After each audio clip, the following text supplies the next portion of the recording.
Hello everyone, Matt from TOTALmtg here and welcome to this week's edition of Deck Tech Tuesday. So what have I got for you this week? It is another rotation proof deck, Mono Green Stompy. So this is the deck that I played on Twitch this week. It worked so well. We all of the people watching, we tweaked it a little bit after I made the initial brew, just to sort of find things out, and we really have got a really good deck on our hands.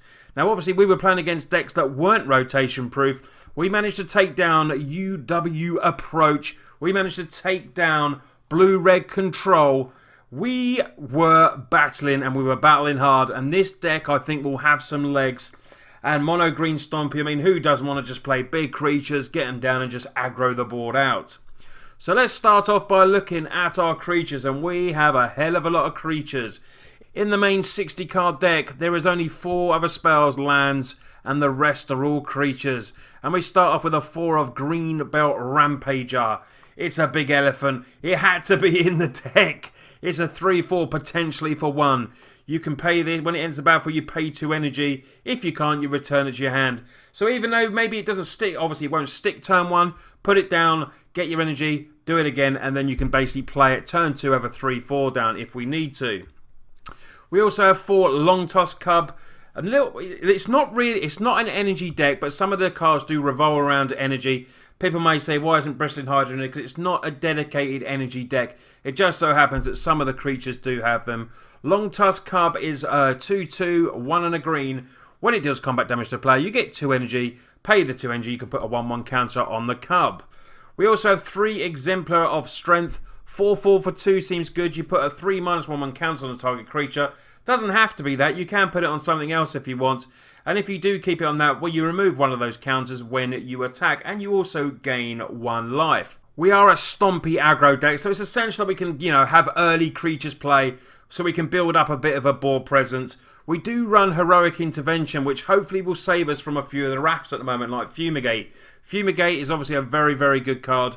That's why we didn't have the intervention in the main board, but we've now put all 4 in the main board because there's a lot of decks playing Wraths, and this really does help us.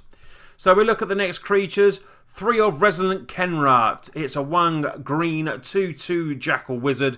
When it ends the battlefield, you may have target creature get plus XX, so it can come in initially just for the 2/2, but it does have Eternalize as well. I've not managed to Eternalize this creature yet, but it's been not too bad. It was better than the Green Will Liberated. We just did not manage to just, cast a Revolt on that, and it just was a dead creature, and we decided on this one, and it works pretty well. 4 Servant of Conduit, ends the battle, you get 2 energy. We can use that for casting cards if we want, but we don't really have any other mana colour because we are mono green. But the energy can be used for other stuff, like our Longtusk Cubs, anything like that. The Servant would obviously do that as well. Prowling Serpopard, like another card, was in the sideboard, now into the main. We're coming across so much control at the moment that this has to be in the main board. Flitter in between 3 and 4 at the moment. It can't be countered. It makes all our creature spells not be countered as well. If they can't remove this, we can basically just build up that board present. Such a good card. We get onto our big stompy creatures now.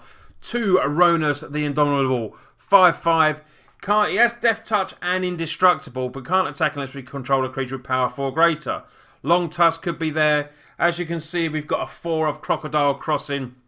Absolute aggro creature, hasty. Put the -1/1 counter on a target creature, and you just swing in for the 5. Arborback Stomper has gone from 4 to 3 to 2, but now it is there set at 2.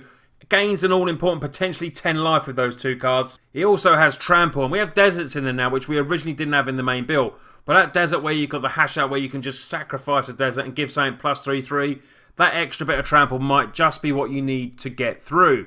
So we got a 2 of Arborback Stomper. A 1 of Majestic Myriarch. I do like this creature. I've had it down before where I've had the Indomitable down. So it's then got Indestructible. Another creature with the Crocodile, it had haste, and it was really massive, trampling over. It was a really good card. It started off as a 2 of, but now is just a 1 of because it is sort of a combat trick. It can be good, it can be bad, but I like it in there. It's a lovely card, and I love the art of Majestic Myriarch as well. Verdurous Gearhulk can come down, put those counters on. win you the game with Duros just by casting it. Put the counters maybe on something else. They're tapped out. They've got no blockers. This will just steamroll over with the trample. Great card for Duros Gearhulk, and it is one of our big finishers. Like I said, we only run 4 spells in the main. The 4 spells are 4 of Heroic Intervention. Like I said, it was in the sideboard. Had to come into main after testing. Lots of Wrath, lots of spot removal. You know, potentially 2 removals in one go, you know, just single spot removals. Heroic Intervention can be really good. Gives your creatures hexproof and indestructible end of turn. Blossoming Defense are in the sideboard as well, just in case we need a bit more. But Heroic Intervention is going to be a bit of, hopefully, an all-star for us, and is there as a 4 of. We now go to the lands. Like I said, the land base has started off with Ether Hubs. It started off with just all forests. Testing, we've got 4 Hashep Oasis, 2 Endless Sands, and a Scavenging Grounds on the desert sides.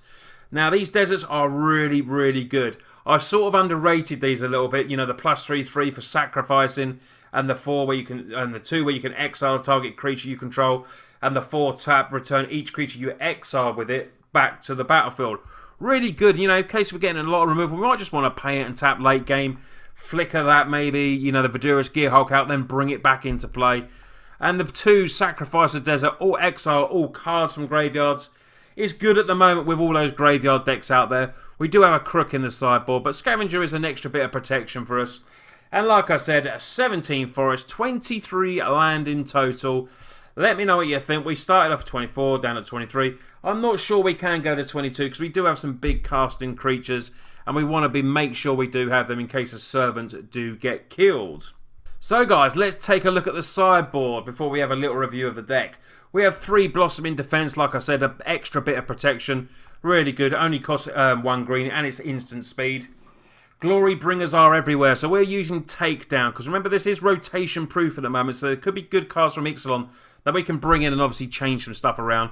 But this does deal with Glory Bringers, 4 damage to target creature with flying, or 1 damage to each creature with flying. We get to choose one of them. Sorcery speed, but very good. Crooked Condemnation, more graveyard hate, just as a 1 of there. And to get rid of artifacts, we've got Dissenter's Deliverance, a 2 of, and also a couple of Appetite the Unnatural to get rid of enchantments, cast outs, fevered vision, stuff like that we're coming across at the moment. And they also gain 2 life as well. Lifecrafters Bestiary, this was a 3 of in the main, but then all of a sudden it's going to the sideboard. It just didn't do us any good in the main, but maybe coming into the sideboard where we need to draw upkeep scries, very good. And an all-star this week so far has been Nissa Vita Force. Coming in against the control decks, really good, very hard to deal with. Making those constant 5/5 with the lands. Maybe you're going to sacrifice a desert, then you're swinging in with 8 for haste. It does not take many of those attacks to win a game these days. And it's just a really good card as well. So this is the deck, guys. I really hope you like it. Mono Green Stompy rotation proof. It has been an absolute revelation to play, and we've taken down some very good top tier 1 decks this week. I will be playing this on Twitch this week, so make sure you have a look at the links below so you can go and follow me over there. You'll get to see lots of gameplay, loads and loads of different decks thanks to my sponsors, Mana Traders. You have a look. If you play MTGO and you want to rent some really cool deck, they have some good subscription plans. Go and check, all in the description. You'll find everything there from my social media to everything else. But this deck is fun, guys, and I know a lot of you love these type of decks, so please give it a big thumbs up. That really does help. And if you haven't entered our free competition to win some cards yet, go and check that video as well. I'm just giving away, I think it's 7 rares or mythics combined, and there's 11 full art lands. I'm just giving them away just because you're all great. Anyway, guys, thanks a lot for watching. I really hope you've enjoyed this deck tech. Take care, and I'll see you soon.